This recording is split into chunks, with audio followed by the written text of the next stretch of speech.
প্রথম ম্যাচে হেরে হেনরি ক্লাসনকে আনতে যাচ্ছে ঢাকা ক্যাপিটাল। এবারের বিপিএল এ দারুণভাবে দল সাজিয়েছে প্রত্যেকটি ফ্র্যাঞ্চাইজি, যেখানে প্রত্যেক দলেই আছে বিদেশি খেলোয়াড়। তবে বাড়তি আগ্রহ ছিল ঢাকা ক্যাপিটালসকে নিয়ে, কারণ এর মালিক এখন শাকিব খান।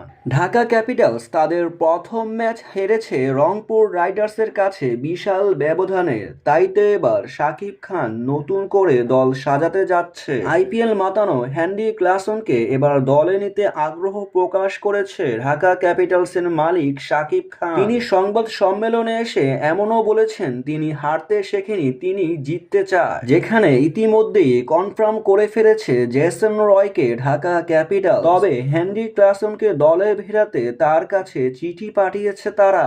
ঢাকা ক্যাপিটালস তাদের পরবর্তী ম্যাচে শক্তিশালী একাদশ সাজিয়েই মাঠে নামাবে। তাদের বিশ্বাস তারা পরের ম্যাচ থেকে ঘুরে দাঁড়াবে।